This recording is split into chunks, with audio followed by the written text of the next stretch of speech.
Em cima da hora. Compromisso com a notícia do dia a dia da nossa região. É o desafio agora, no Em Cima da Hora. Prestação de serviço pela cidadania e destaques do melhor que acontece em nossas cidades. Em Cima da Hora.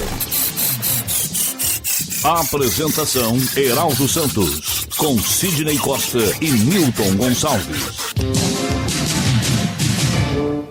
Muito bom dia, ouvintes. Muito bom dia a você, nosso seguidor que está nos vendo e ouvindo aqui pela Rádio da Vila. E estamos começando mais um Em Cima da Hora. Nós vamos juntos até 9 horas da manhã com muita informação, com opinião, os comentários. Sempre todos com muito conteúdo para você entender o que está se passando aqui na nossa região, porque é análise muito bem apurada dos nossos comentaristas. E para nos auxiliar no trabalho de hoje, já presente aqui no estúdio, o nosso comentarista, o empresário Décio Couto Clemente. Bom dia, Décio. Bom dia, doutor Heraldo. Bom dia aos ouvintes da Rádio da Vila. Mais uma terça-feira de novidades, né? Tanto na política como no futebol, né? É verdade. E olha só, o governador de São Paulo, o governo de São Paulo, na verdade, né, se reúne com lideranças da favela de Paraisópolis, né? Equipes do governo estiveram ontem lá com as lideranças sindicais para discutir a questão.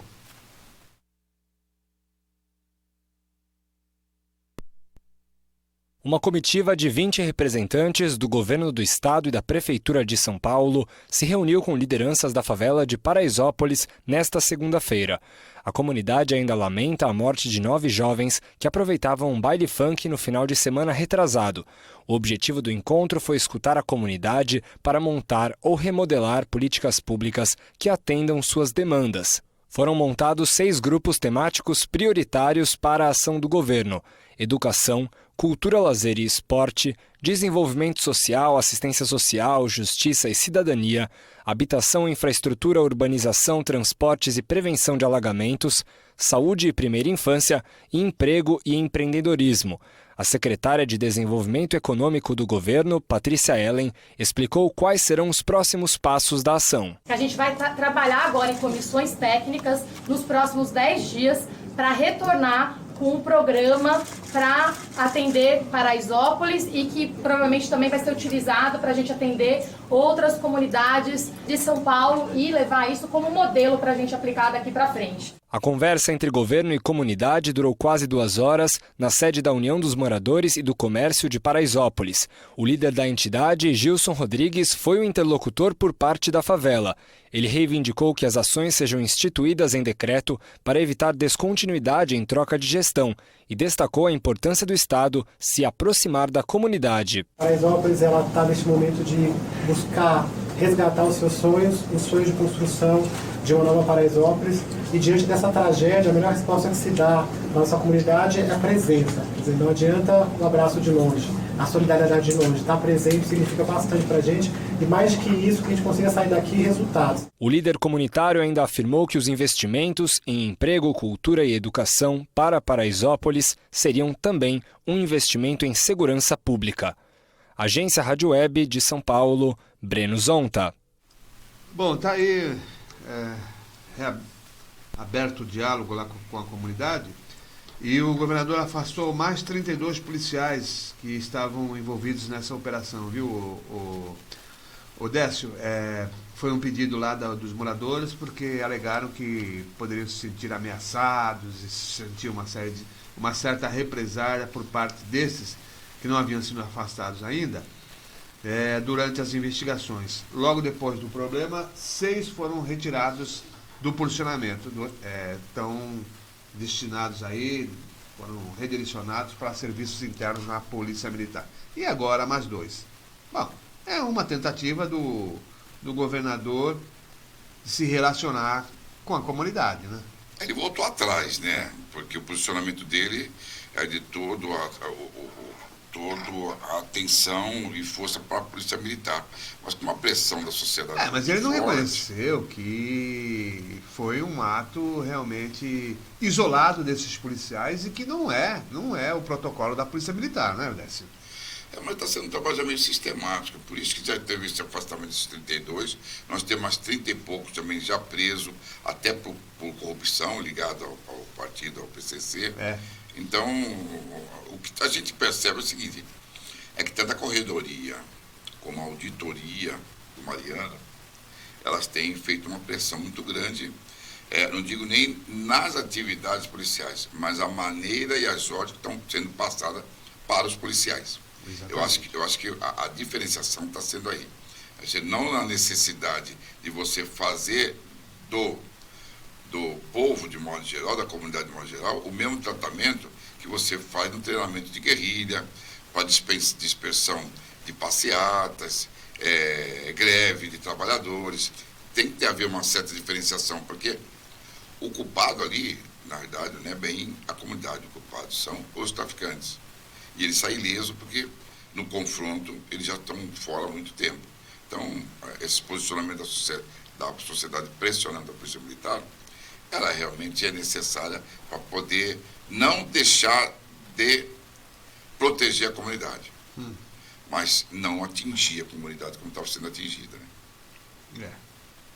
De qualquer maneira, a gente espera que... tem o fruto esses embates, essas discussões. Essa discussão junto com as lideranças da comunidade, lideranças da favela, eu acho que é super importante. E outra coisa, acabar com o baile não vai acabar. Agora, o que você tem que fazer é filtrar, saber filtrar. Exatamente. Tudo bem, quer deixar o baile lá, põe uma viatura aí nas proximidades, 2, 3 viaturas e tal, né? Você acaba inibindo em parte as ações criminosas que correm em paralelo com a realização desse baile, que é tradição, não adianta, não tem nenhum iluminado, tem nenhum iluminado que vai dizer, vou acabar, não acaba. É o divertimento do povo, está sendo os baile funk, isso aí já pegou de modo geral, já tem no Rio, e dominado, já também dominou aqui São Paulo. E nós já tínhamos, até pela declaração do pessoal das lideranças de funk de São Paulo, eles mesmo reconhecem que quando veio para o estado de São Paulo, veio para a Baixada Santista. Então, aqueles baile funk que existia ainda lá na Zona Oeste, do Caminho São Sebastião, da Capela, foi um modelo para subir a serra e poder desenvolver nos bairros de Ariópolis e outros lá. Muito bem. Câmara vota mudanças na Carteira Nacional de Habilitação e nova lei do saneamento básico. Yuri Hudson.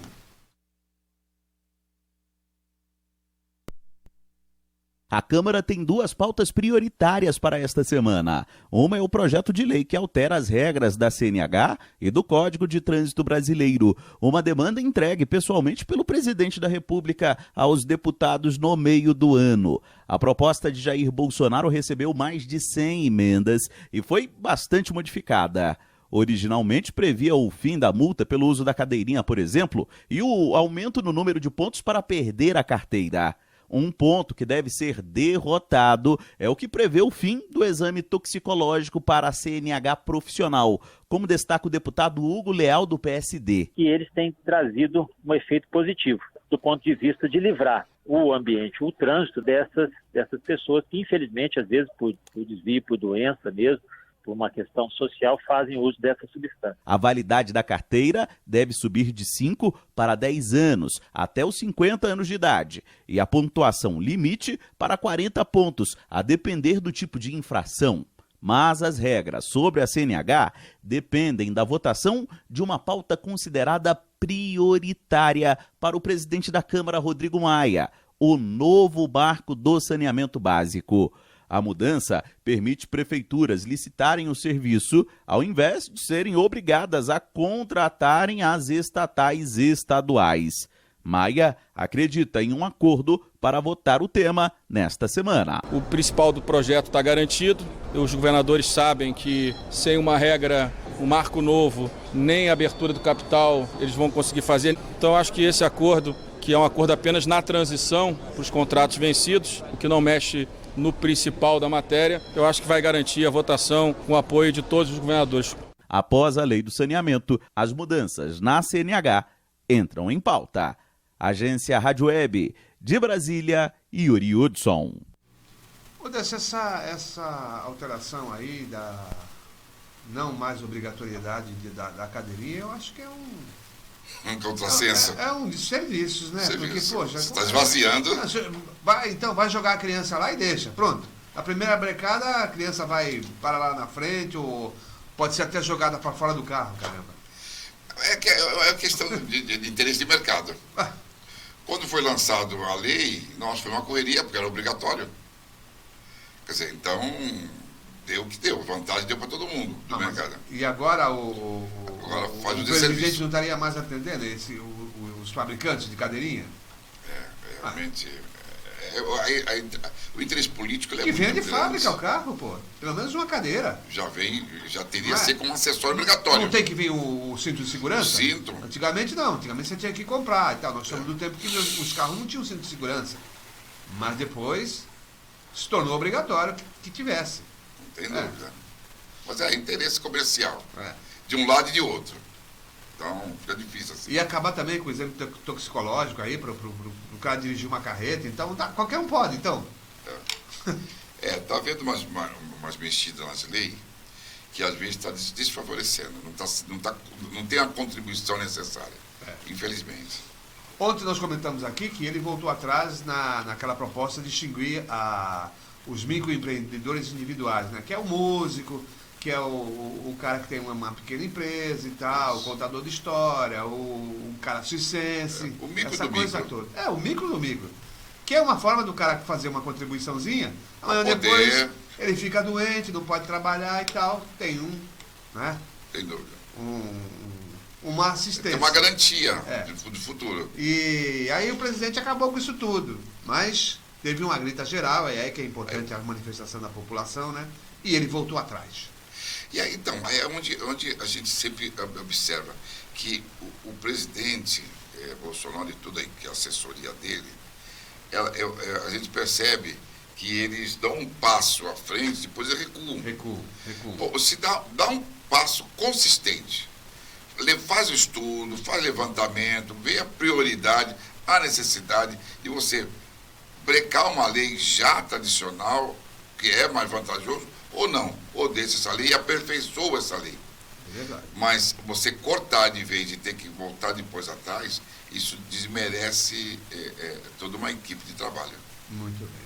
Olha, após a denúncia do Ministério Público Federal, estivadores viram réus por invadirem navios no porto. Atendendo uma denúncia do Ministério Público Federal, 12 estivadores ligados ao sindicato da categoria, o Sinistiva, viraram réus por terem invadido 2 navios atracados no Porto de Santos, interrompendo as atividades de carga e descarga das embarcações na manhã de 25 de outubro, durante greve dos trabalhadores no complexo portuário.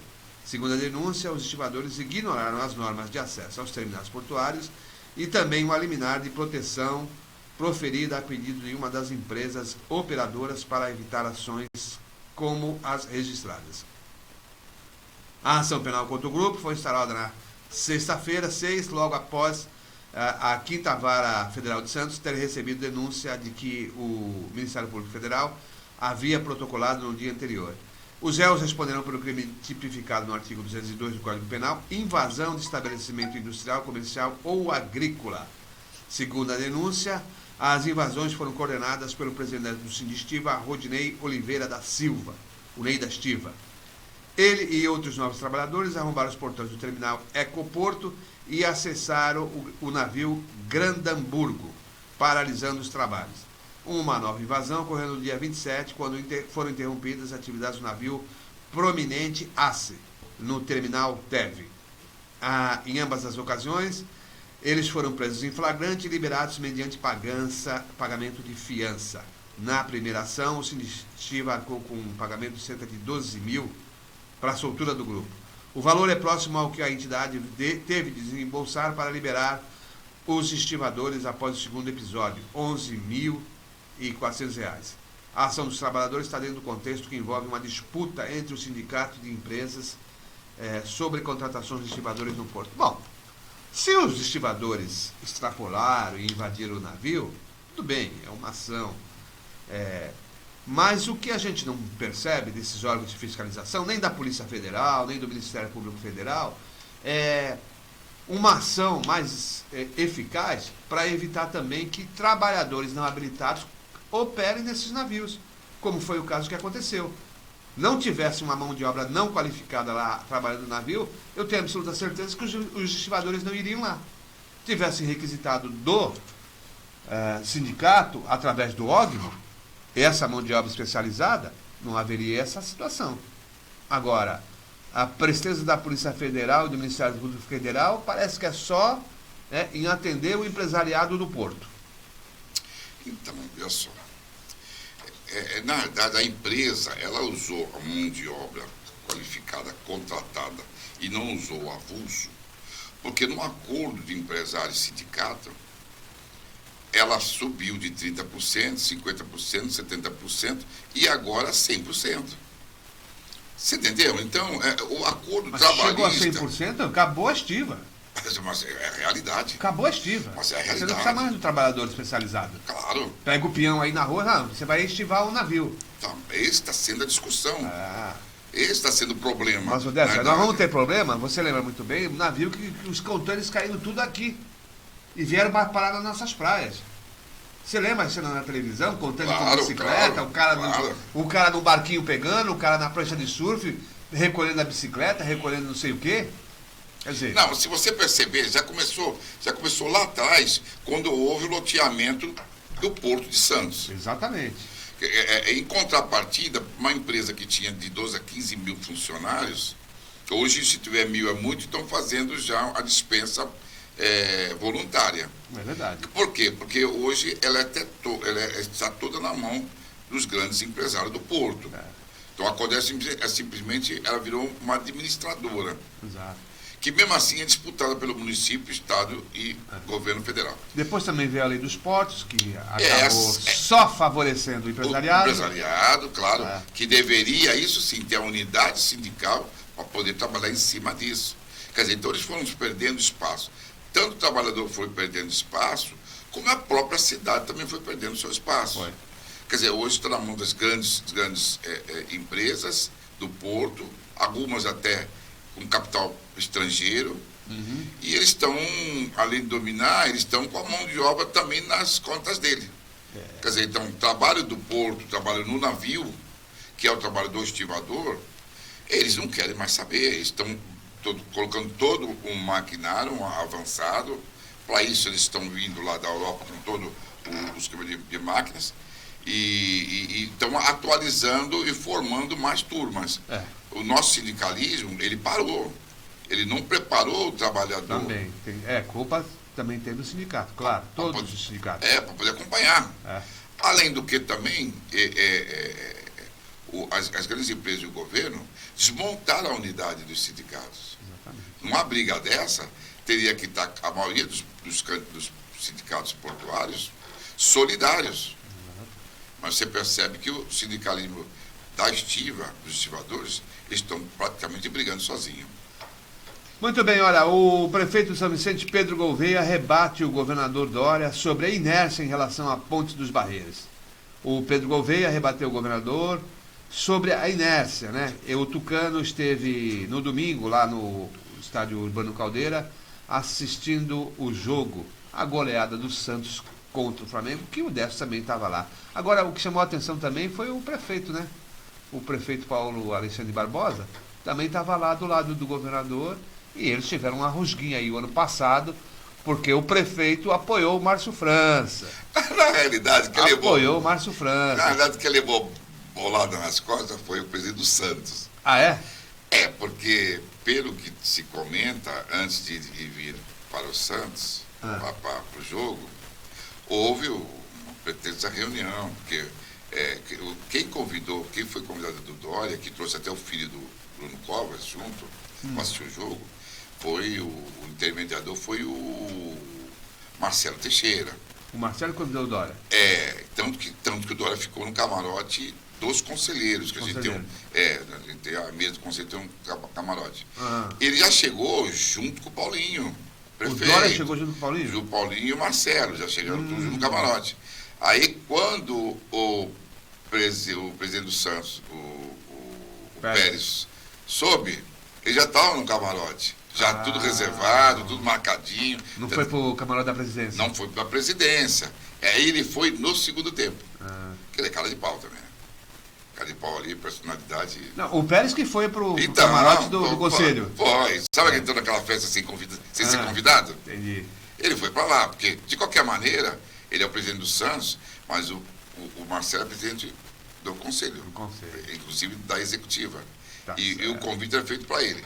Quer dizer, agora, algumas costuras devem ter sido feitas antes do jogo. Claro. Você não vem de São Paulo... Não vai encontrar com ele lá, né? Lá no jogo. Você tá aqui, governador? Não é assim? Deve ter tido um almoço, alguma coisa assim antecipado, tá, para poder ter esse tipo de conversa. O Marcelo é manhoso para isso também, né?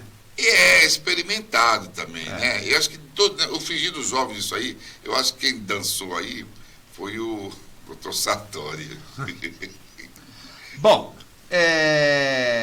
o Dória, né, durante a partida, ele não poupou críticas ao prefeito na questão lá da ponte, né?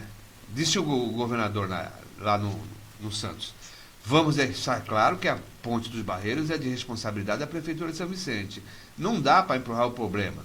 Quando tem problema, o prefeito empurra para o Estado, para o governo federal. É responsabilidade do prefeito de São Vicente e da Prefeitura, que já deveria ter tomado medida há muito tempo e não deixar chegar numa situação como essa, em prejuízo de milhares de pessoas que não estão conseguindo utilizar a ponte.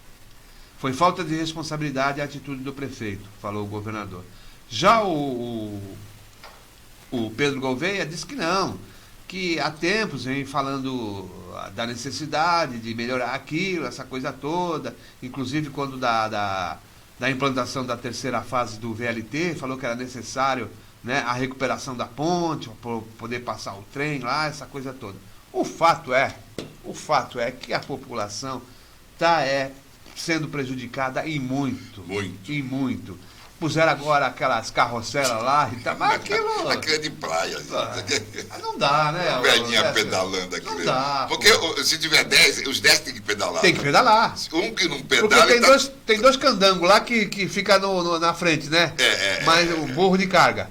Mas não dá. Se juntar 10, 12 ali... O malandro senta ali, fica com a perninha parada. Mas, que nem essa bicicleta de 2 lugares. Se um só pedalar, meu amigo, acabou, não dá. Seria um pedalinho de lagoa também. Pô, parece até brincadeira, né, Décio?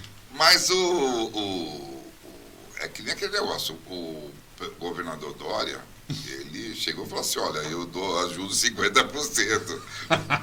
Você corre atrás de 50%. O pastor Vicente quebrado financeiramente, tu vai conseguir aonde?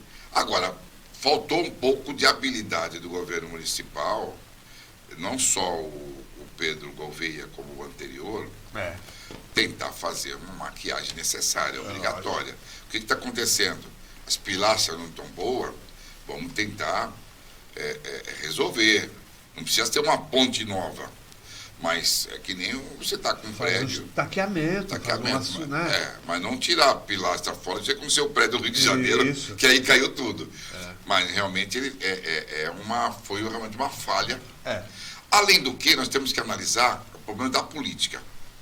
O governo de São Vicente sempre foi um governo de oposição. PSB, ali do Mário Covas, do Márcio França, tanto que ele é genro e tal. E o governo federal, estadual, ele é PSDB. Então, realmente, fica difícil você ter esse tipo de discussão e ter um acordo tão facilitado ainda. Há aquele aproveitamento político de cada lado, né? Sem dúvida. Verdade. Bom, mas é como você falou, faltou um pouquinho de habilidade para o prefeito, porque ele já estava ciente da situação problemática da ponte e ele podia ter, né, feito novas investidas junto ao governo federal e também, com isso, já ia aproveitando lá ia incutindo na população: olha, nós temos um problema, nós não temos recursos e precisamos do governo do estado, do governo federal. Mas ele deixou a coisa correr solta, então realmente não deu para resolver. E só para acrescentar, São Vicente também, ela não está tão acéfala assim. Ela tem um deputado estadual e ela tem um deputado federal. Do município. Quer dizer, então, para a defesa, independente de política, deveria haver esse tipo de colaboração. Assim. Muito bem. O presidente Bolsonaro recua e determina a ida do vice-presidente Mourão para a posse do presidente argentino. Yuri Hudson.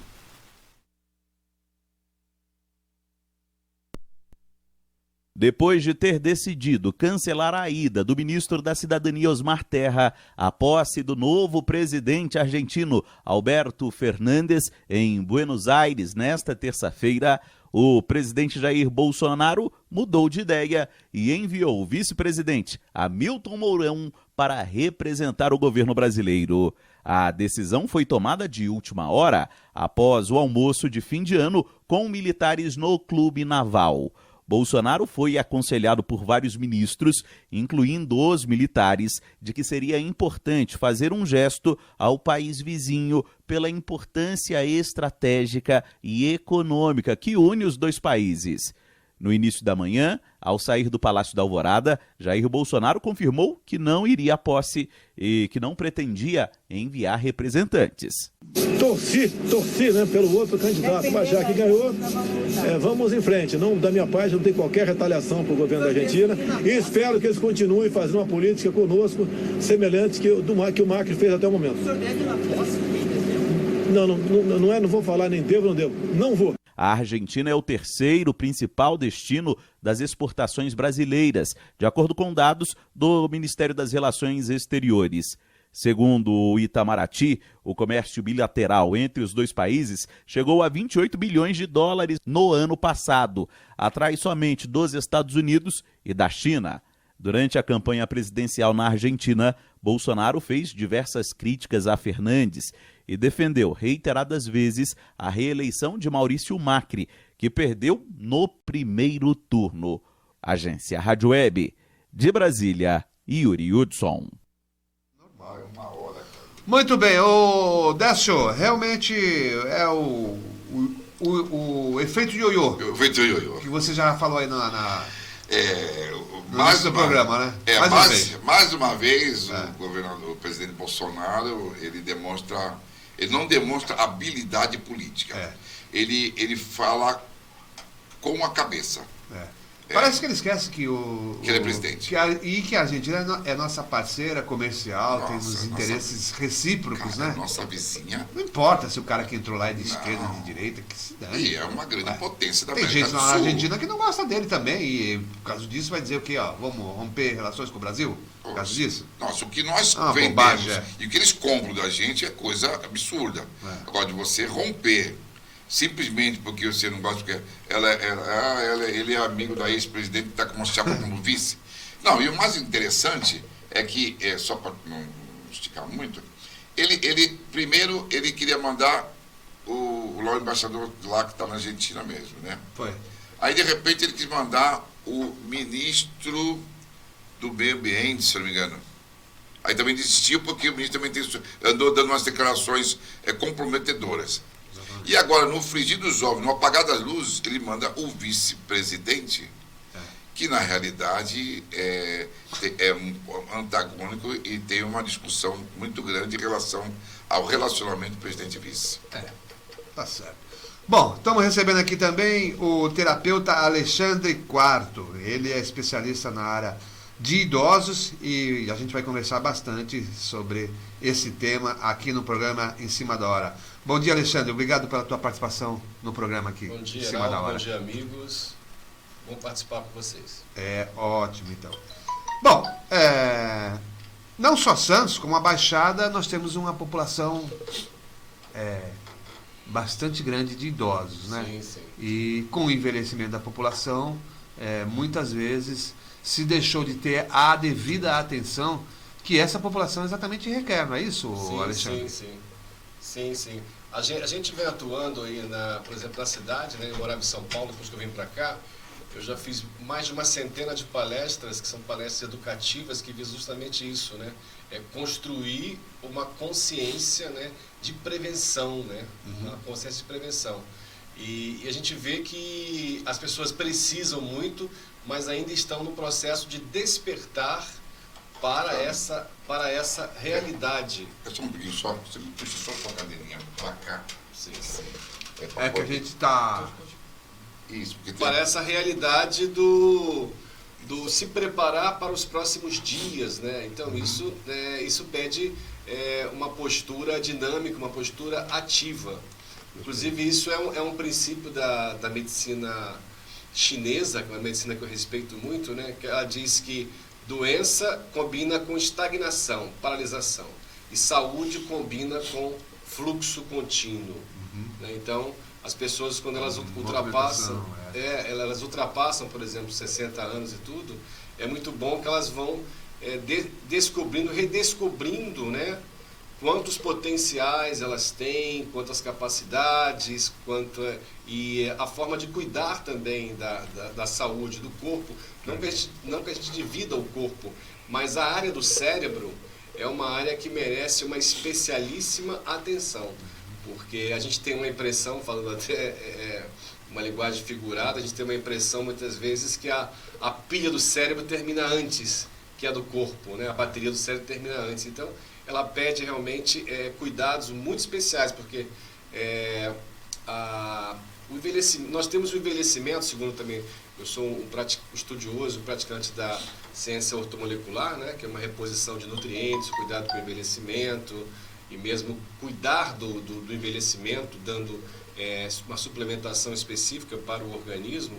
A gente vê que as pessoas ainda não aprenderam a cuidar do corpo e cuidar, claro, do cérebro. Então nós falamos isso, temos uma turma na Unisanta. A Unisanta tem um curso, né, que se reúne 2 vezes por semana à tarde, que tem uma grade, né, de aulas variadas, e eu falo sobre esses cuidados, né, com a saúde, a implantação de novos hábitos. E então, quais seriam assim os principais desafios? Porque muitas vezes, como você citou aí, quer dizer, as pessoas acabam percebendo esse envelhecimento, parece que de uma hora para outra. Mas na verdade não é. Exatamente. O cara acha que, por exemplo, ele tem 50 anos, né? e ele acha que tem 50 e de repente ele começa a sentir esses problemas, que ele não pode agir mais como... Não, você tem que ver as adaptações. Mas aí uma coisa liga a outra, e a gente volta ao ponto. Não pode ficar parado, principalmente no conhecimento. O conhecimento é extremamente disponível, né? Nunca, nesses últimos 20 anos, né? Nunca foi tão disponível o conhecimento para o leigo, para ele acessar informações onde ele vai... A informação é o nosso grande, maior aliado, né? E transformar a informação em prática, como que a gente está fazendo aqui, nesse papo aqui na rádio. Então assim, ele precisa prestar atenção na manutenção, fazendo uma comparação com máquina. É chocante o quanto nós não nos dedicamos à manutenção da nossa máquina física. Então você compra qualquer aparelho, mesmo que não venha uma explicação completa, venha uma explicação parcial do que você deve evitar, a corrente, você deve repor tal óleo, tal lubrificante, tal aditivo. E no corpo a gente às vezes tem uma síndrome assim parece que vai viver eternamente, do super-herói. E não é assim não. O corpo humano ele se confronta com muitos fatores adoecedores no dia a dia. Isso precisa ser visto, né? Por exemplo, então precisamos também implantar novos hábitos. Aí falando diretamente, eu falo isso muito para os alunos, muitas entrevistas que eu fiz e faço, por exemplo, tomar uma água, a hidratação, ela é importantíssima, por mais que seja sabido, tem que se repetir isso, a hidratação, ter sempre uma água por perto. Porque também o idoso também ele desidrata com uma facilidade muito maior, ele tem uma função renal muito mais lenta, né, já mais prejudicada. Também, se possível, utilizar uma água, olhar no rótulo da água, o pH da água. Isso também é algo também que vem crescendo para o pH, porque o organismo funciona assim. O nosso sangue tem um pH Quem não sabe, é preciso saber, então. Nosso sangue tem um pH em torno de 7,2. É o ideal. Então, ele não pode ser ácido, né? O sangue, entendeu? Então, o sangue faz tudo para ele se manter esse inicialmente alcalino. Então, a água que a gente toma, que bom que ela seja nessa faixa entre 7,8, 7,9 de pH. É uma coisa também que orienta. Eu tomo, por exemplo, uma água em casa, né? Compro uma água que é uma água alcalina. Então, também, antes de dormir também, água. Ao acordar, primeira coisa, água.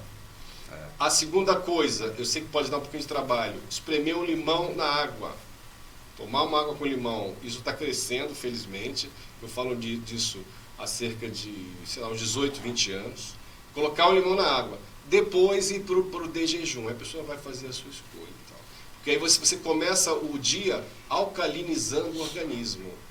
Mas o que tem esse negócio de alcalinizar? Sim, você vai deixar o seu organismo buscar, ele na sua função de metabolismo, de assimilação, buscar onde ele se alimenta e assimilar da melhor forma, porque ele está alcalino. Se ele tiver acidificado, ele não vai conseguir buscar os mais de 40 nutrientes que ele precisa todo dia para se manter. Mas isso é uma coisa, é tão evidente e ainda tão desconhecido.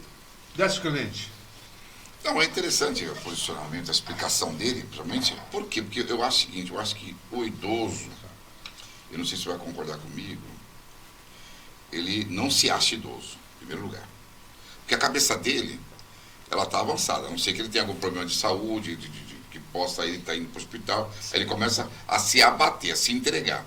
Mas enquanto não acontece isso, ele está com 60 com a cabeça de 50. Ele não acredita.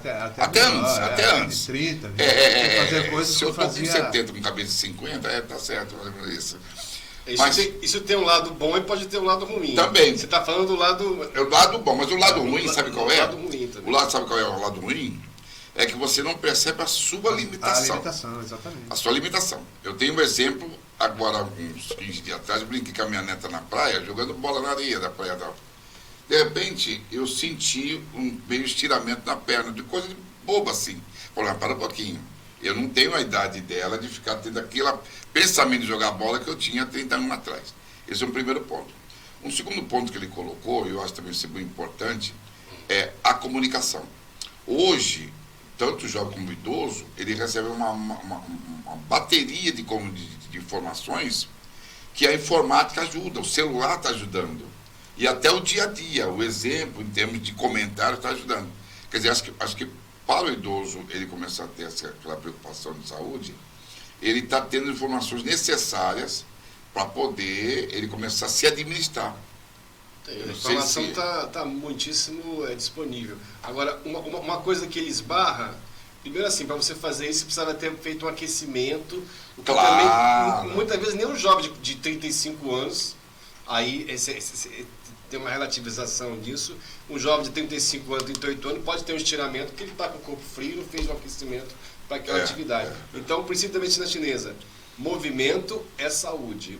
Saúde é livre fluxo, é o livre fluxo. Então, a nossa dificuldade é a meta, ao mesmo tempo. A meta é implantar novos hábitos, Décio e Heraldo. A meta é implantar novos hábitos. A mente, que é algo abstrato, o cérebro é algo físico, biológico, diz assim, mas isso eu nunca fiz. A gente vai pesquisando, inclusive perguntando, pesquisa mesmo de corpo a corpo. Mas isso aqui, a pessoa fala, mas eu nunca fiz. Mas e tomar o limão? Mas isso eu nunca fiz, eu acho que pode fazer mal ao meu estômago. Talvez nós temos ideias pré-concebidas que nos mantêm distante de uma nova prática. Mas se você ingerir, por exemplo, aveia todo dia, colocar aveia em cima da fruta. Mas eu nunca fiz isso. Sim, mas pode ser o seu momento. Mas se você botar também o germe de trigo, que parece uma farofinha, e ele é bom, contém vitamina E, a aveia contém vários nutrientes, bom para o cérebro também, tem um efeito também relaxante. Além de ser também um estimulante intestinal, fibras, além de fortalecer o seu colesterol bom, o chamado HDL, e aveia todo dia, uma quantidade boa de aveia, umas 4 colheres, 5, 6 colheres, ela vai fazer ela vai te afastar do infarto. Tá vendo? Então são coisas objetivas e já com comprovações, comprovações científicas. Então, aí volta ao ponto. Por que não implantar novos hábitos? Por que criar resistência, criar dificuldades? Porque isso é isso. Então é o seguinte, então tem muita coisa para falar, o tempo eu sei que é curto. Tem muita descoberta do cérebro, assim. O cérebro evolui, Heraldo, aprendendo coisas novas. Então, implantar um novo hábito é aprender coisa nova. Então, se você não quer que seu cérebro atrofie, abra-se ao novo e a implantar novos hábitos, inclusive, claro, que se favoráveis à saúde. Ô Paulo, até alguns anos atrás, a gente tinha na sociedade famílias mais numerosas. Então, essas famílias mais numerosas, os integrantes da família tinham aqueles que cuidavam das crianças, dos mais jovens, dos mais velhos, dos adultos, essa coisa toda. Com o passar do tempo, as famílias foram diminuindo em termos de composição, essa coisa toda. Como é que... E hoje, muitas delas não sabem lidar com o idoso. Sim. Né? A verdade é essa. Sim. Precisa ficar velha, né? E a família não sabe como tratar. Sim. E a primeira coisa que faz é procurar um asilo, uma casa de repouso para tentar internar. E aí cria um drama. Né? Cria um problema muito sério, um trauma muito sério. Como é que você vai tirar um idoso da convivência com o filho, com o neto, essa coisa toda, e interná-lo? Complexo. Como é que você vê que a sociedade está lidando com isso? Eu acho que está se educando, né? Está no processo de se educar.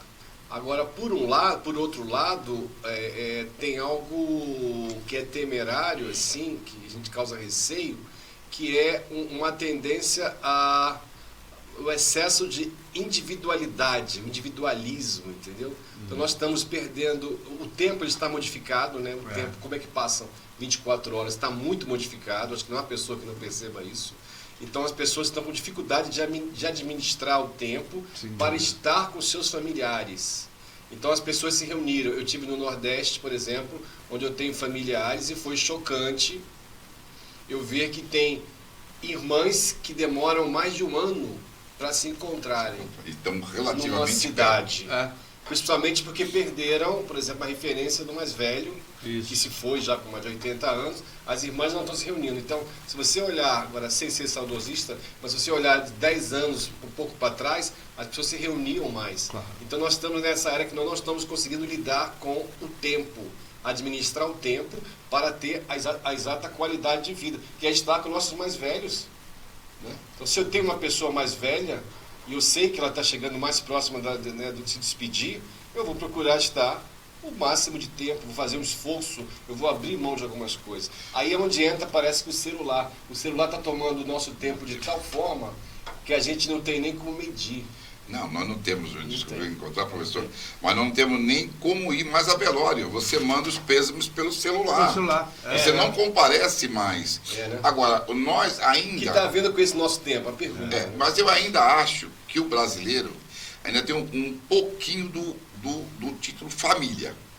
Se a gente for analisar a Europa hoje, um menino de 16, 18 anos, eles associam dos pais de uma tal maneira que ele vai para outra cidade, vai ter uma outro tipo de vida. Entra na universidade com 16 anos. Acabou.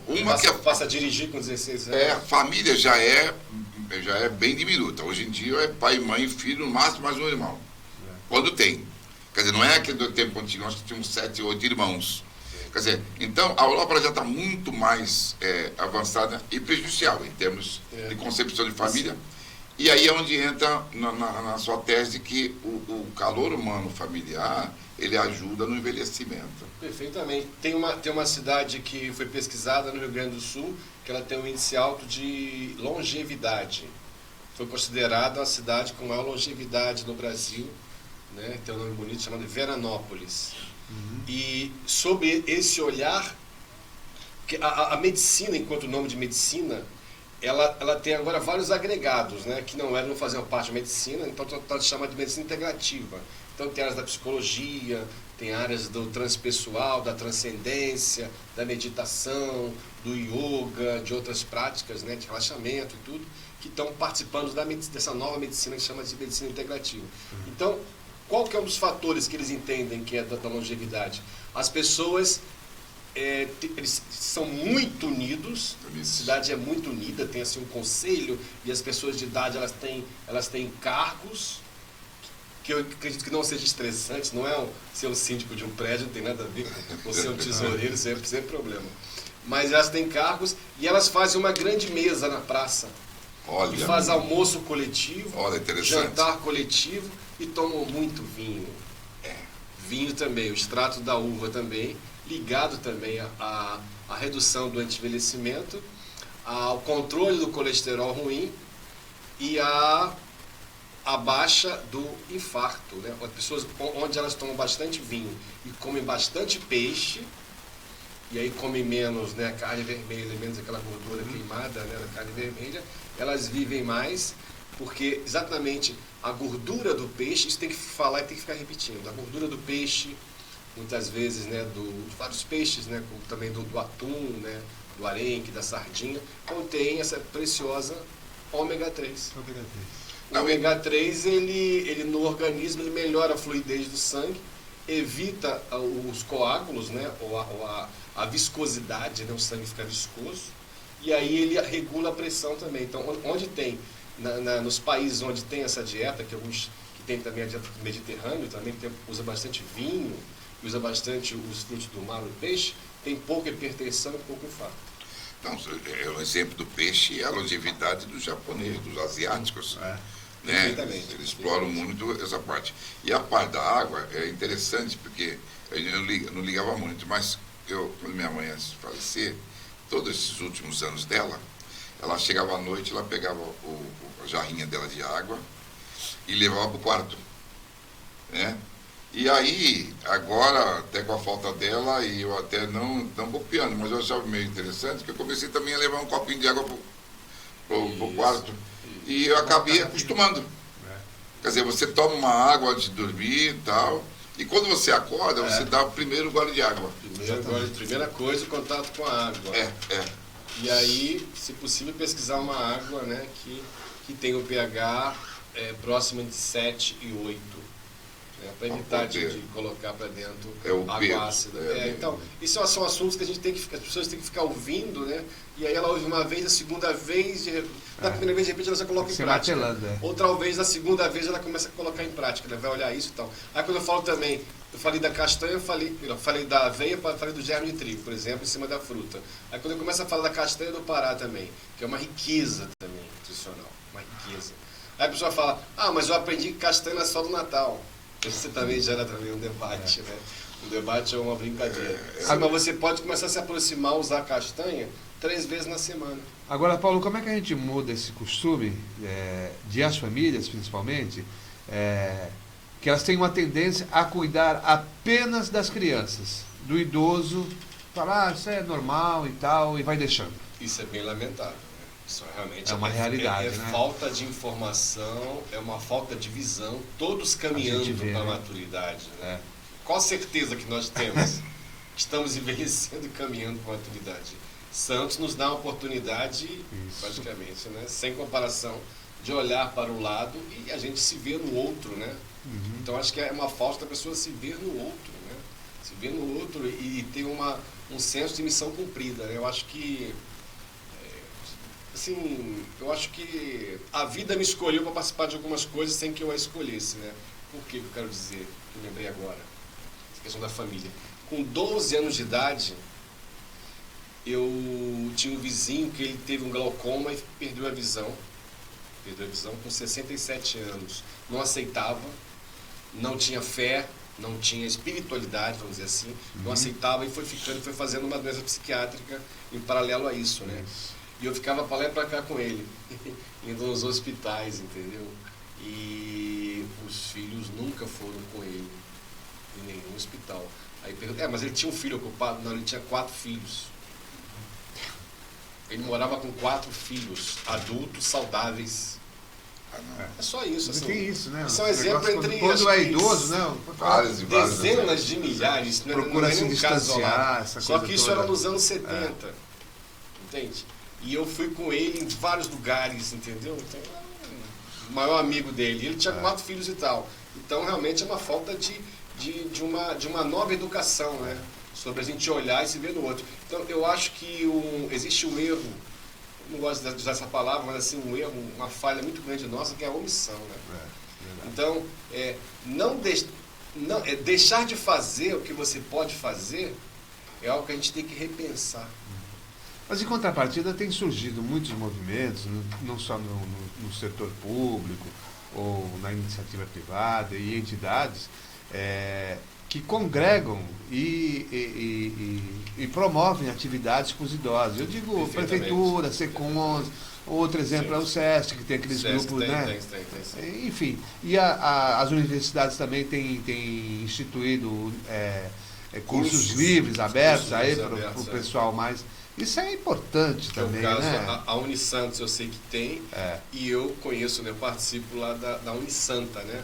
Aqui na Cesário Mota 8, esquina com o Conselheiro Neves. Ali tem terça e quinta, 14 horas, o grupo, a pessoa pode se informar, quem está ouvindo, né? Se informar como é que pode ir numa aula experimental, né? E ver como é que funciona, né? As opções lá.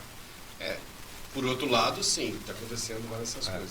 Agora, por outro lado, o envelhecimento ele está, por causa de um estilo de vida desregrado, ele está atingindo mais cedo, né?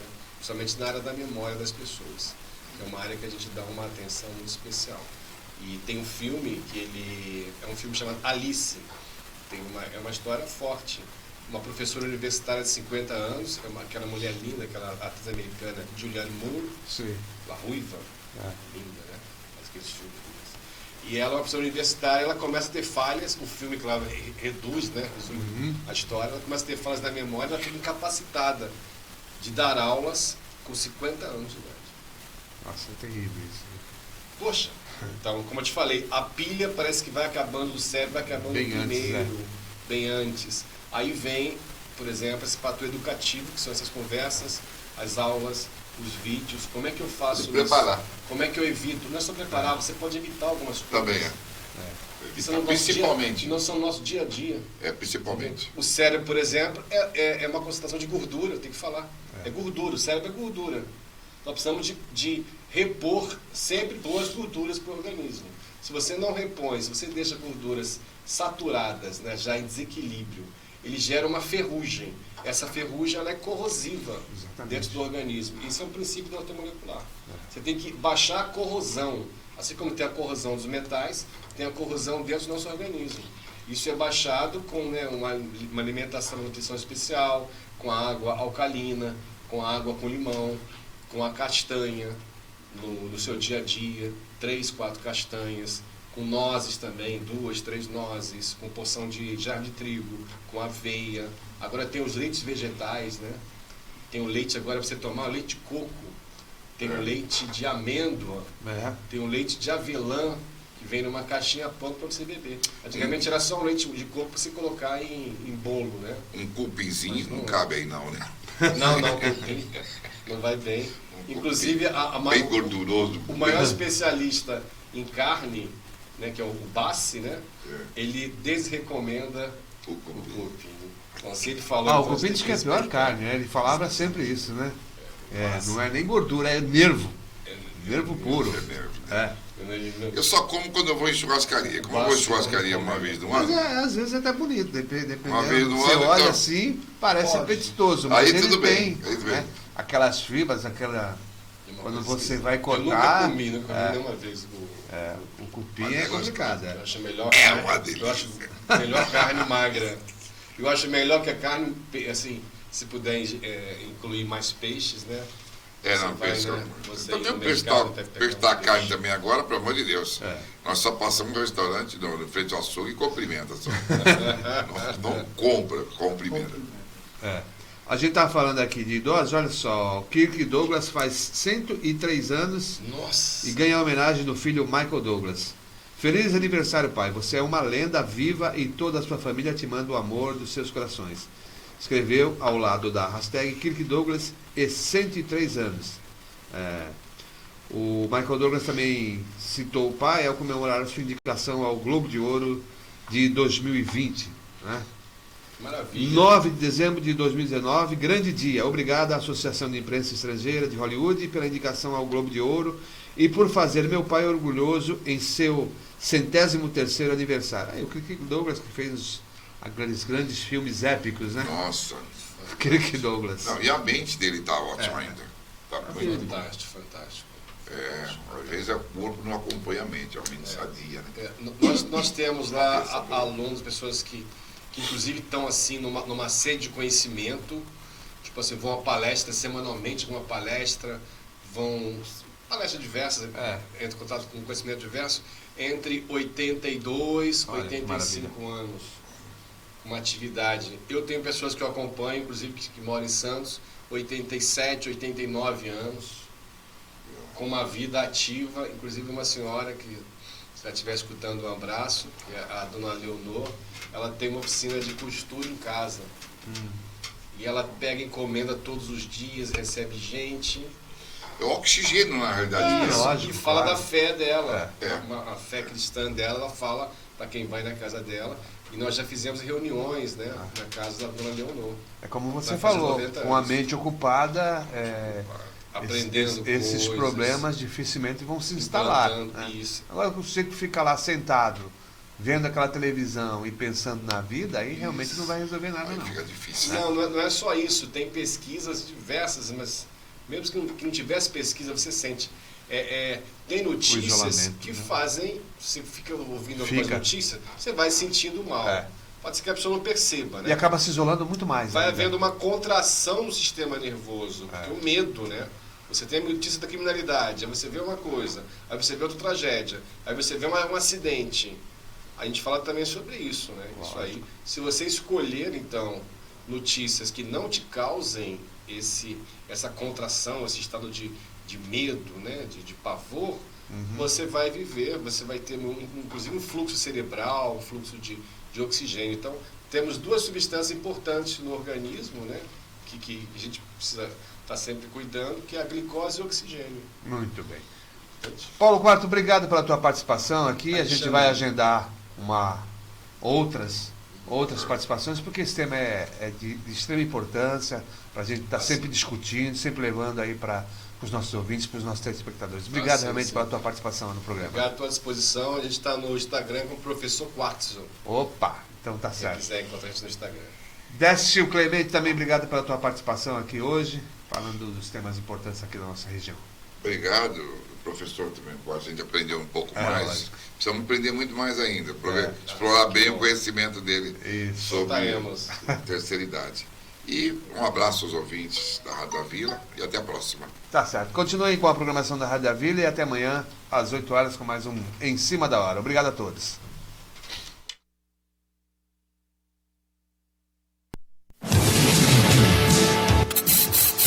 Em Cima da Hora. Compromisso com a notícia do dia a dia da nossa região.